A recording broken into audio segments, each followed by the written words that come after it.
Welcome back to another reading of Phillip Keller's book, A Shepherd's Look at Psalm 23. And as we've noted before, why he takes every phrase of Psalm 23 apart and examines that in each in a chapter. And today we're taking up chapter 2, where David is saying, I shall not be in want. Let's go over chapter 2.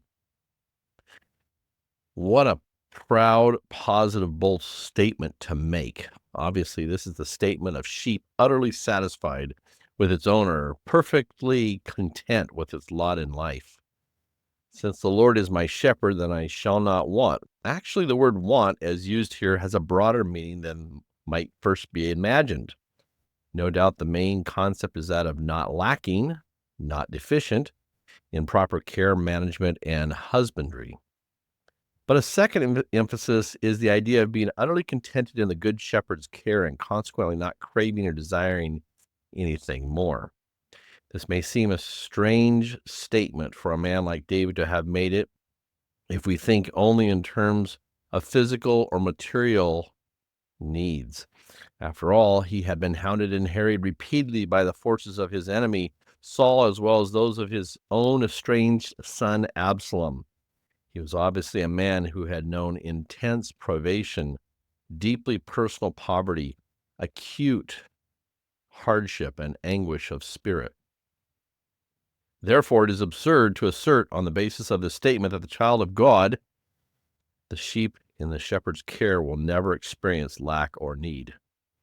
It is imperative to keep a balanced view of the Christian life. To do this, it is well to consider the careers of men like Elijah, John the Baptist, our Lord himself, and even modern men of faith such as Livingstone, to realize that all of them experienced great personal privation and adversity.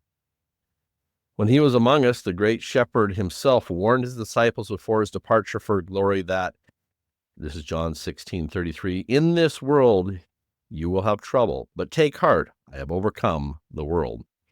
One of the fallacies that is common among Christians today is the assertion that if a man or woman is prospering materially, it is a significant mark of blessing of God upon his or her life. This simply is not so. Rather, in bold contrast, we read in Revelation 3:17, you say, I am rich. I have acquired wealth and do not need a thing. But you do not realize you are wretched, pitiful, poor, blind, and naked. Or in an equally pointed way, Jesus made clear to the rich young ruler who wished to become his follower, Mark 10:21, one thing you lack. Go, sell everything you have and give it to the poor. Then come, follow me. Based on the teachings of the Bible, we can only conclude that David was not referring to material or physical poverty when he made the statement, I shall not be in want. For this very reason, the Christian has to take a long, hard look at life. He has to recognize that as with many of God's choice people before him, he may be called on to experience lack of wealth or material benefits. He has to see his sojourn upon the planet as a brief interlude during which there may well be some privation in a physical sense. Yet amidst such hardship, he can still boast, I shall not want. I shall not lack the expert care and management of my master. To grasp the inner significance of this simple statement is necessary to understand the difference between belonging to one master or another, to the good shepherd or to an impostor. Jesus himself took great pains to point out to anyone who contemplated following him that it was quite impossible to serve two masters. One belonged either to him or to another. When all else is said and done, the welfare of any flock is entirely dependent upon the management afforded them by their owner. The tenant sheepman on the farm next to my first ranch was the most indifferent manager I'd ever met. He was not concerned about the condition of his sheep. His land was neglected. He gave little or no time to his flock, letting them pretty well forage for themselves as best they could, both summer and winter. They fell prey to dogs, cougars, and rustlers. Every year, these poor creatures were forced to gnaw away at bare brown fields and impoverished pastures.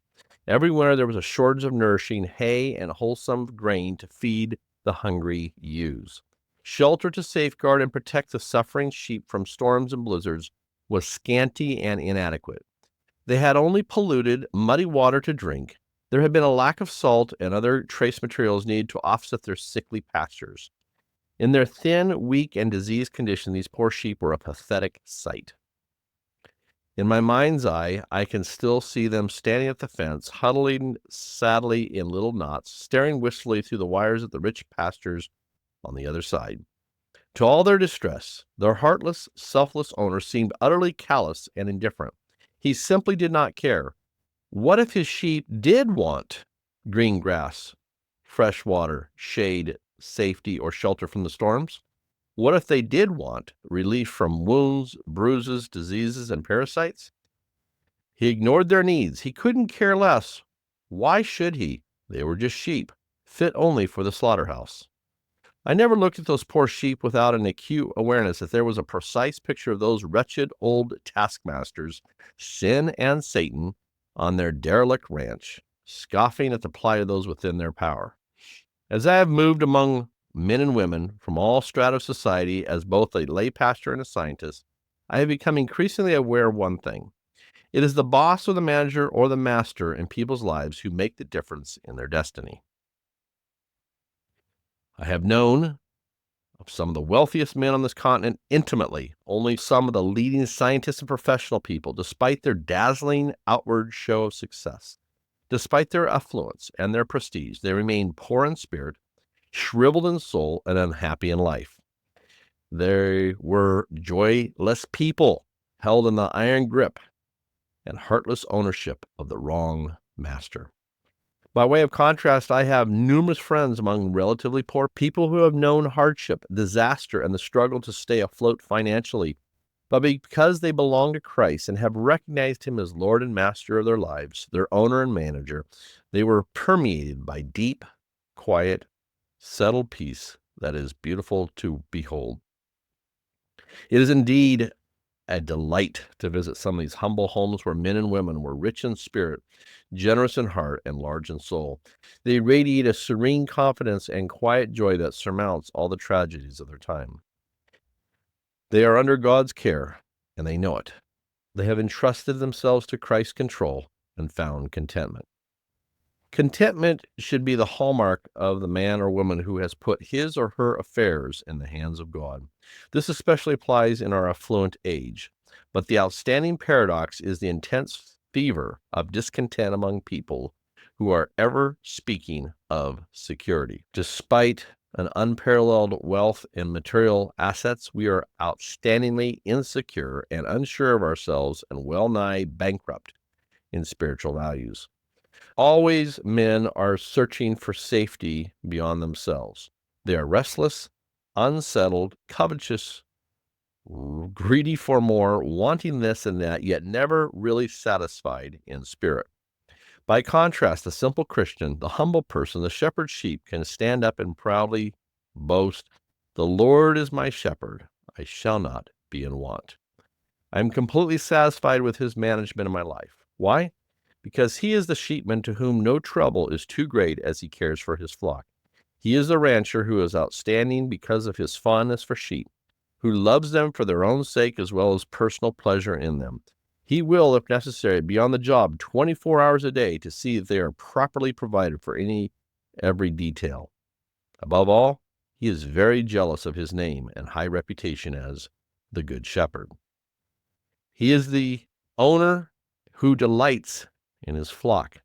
For Him there is no greater reward, no deeper satisfaction from that of seeing His sheep contented, fed, safe, and flourishing under His care. This is indeed His very life. He gives all He has to it. He literally lays Himself out for those who care are His. He will go to no end of trouble and labor to supply them with the finest grazing, the richest pasturage, ample winter feed, and clean water. He will spare Himself no pains to provide shelter from storms and protection from ruthless enemies and the diseases and parasites to which sheep are so susceptible. No wonder Jesus said, "I am the good shepherd. The good shepherd lays down his life for the sheep." John 10:11. And again, I have come that they may have life, and I and have it to the full. John 10:10. From early dawn until late at night, this utterly selfless shepherd is alert to the welfare of his flock. For the diligent sheepman rises early and goes out first thing every morning without fail to look over his flock. It is the initial, intimate contact of the day. What a practiced, searching, sympathetic eye. He examines the sheep to see that they are fit and content and able to be on their feet. In an instant, he can tell if they have been molested during the night, whether any are ill or if there are some that require special attention. Repeatedly throughout the day, he casts his eye over the flock to make sure that all is well. Nor even at night is he oblivious to their needs. He sleeps, as it were, with, quote, one eye open and both ears open, ready at the last sign of trouble to leap up and to protect his own. This is the blind picture of the care given to those whose lives are under Christ's control. He knows all about their lives from morning to night. Praise be to the Lord, to God our Savior, who daily bears our burdens. Psalm 68:19. Psalm 121:3. He who watches over you will not slumber. In spite of having such a master and owner, the fact remains that some Christians are still not content with his control. They are somewhat dissatisfied, always feeling that somehow the grass beyond the fence must be a little greener. These are carnal Christians. One might almost call them fence crawlers or half Christians who want the best of both worlds. I once owned a ewe whose conduct exactly typified this sort of person.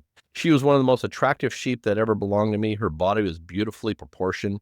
She had a strong constitution and excellent coat of wool.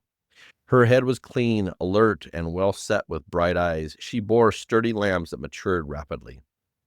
But in spite of all these attractive attributes, she had one pronounced fault.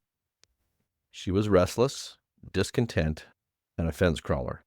So much so that I came to call her Mrs. Gadabout. This one ewe produced more problems for me than almost all the rest of the flock combined. No matter what field or pasture the sheep were in, she would search all along the fences or shoreline. We lived by the sea. Looking for a loophole, she would crawl through and start to feed on the other side. It was not that she lacked pasturage. My fields were my joy and delight. No sheep in the district had better grazing. With Mrs. Gadabout, it was about an ingrained habit. She was simply never content with the things as they were. Often when she had forced her way through some such spot in the fence or found a way around an end of wire in a low tide on the beaches, she would end up feeding on bare, brown, burned-up pasturage of a most inferior sort. But she never learned her lesson, and she came to fence crawl time after time. Now, it would have been bad enough if she was the only one who did this. It was a sufficient problem to find her and bring her back. But the further point was that she taught her lambs the same tricks. They simply followed her example and soon were as skilled as escaping as their mother. Even worse, however, was the example she would set forth for other sheep. In short time, she began to lead others to the same holes and over the same dangerous paths down by the sea. After putting up with her perverseness for a summer, I finally came to the conclusion that to save the rest of the flock from becoming unsettled, she would have to go. I would not allow one obstinate, discontented ewe to ruin the whole ranch operation. It was a difficult decision to make, for I loved her in the same way I loved the rest.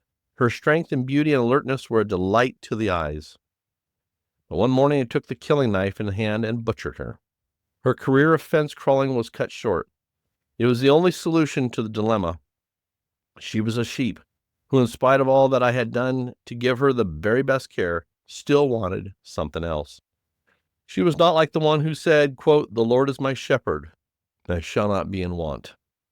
It is a solemn warning to the carnal Christian, the backslider, the half-Christian, the one who has wanted the best of both worlds. Sometimes, in short order, they can be cut down.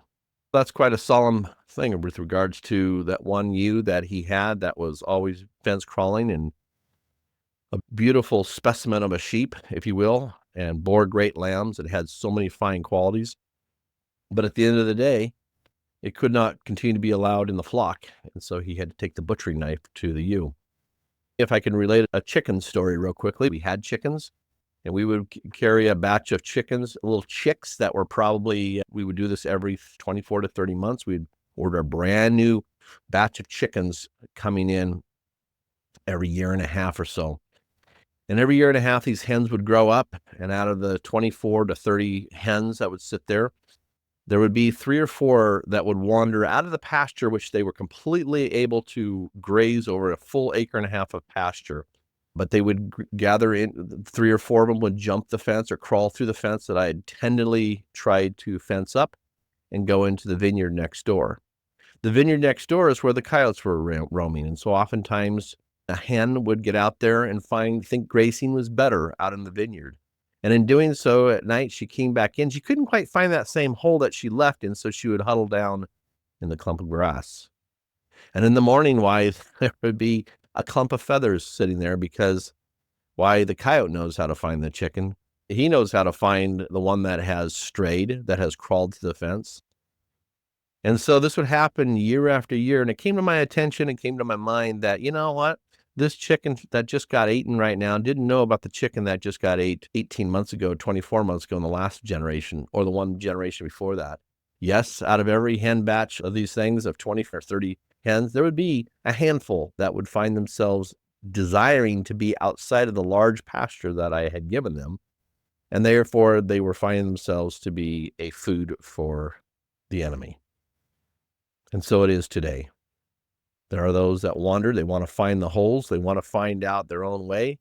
And in doing so, oftentimes they find themselves being taken care of by the enemy. But then there's that time when the sheep or the chicken or the person is left to their own devices. We all desire our own way, to recognize that the hand of the enemy may take over at some point, and it's a sad thing to see. And yet the shepherd is so good, so gracious, so loving, providing everything. May the Lord be with us as we continue through the rest of Psalm 23.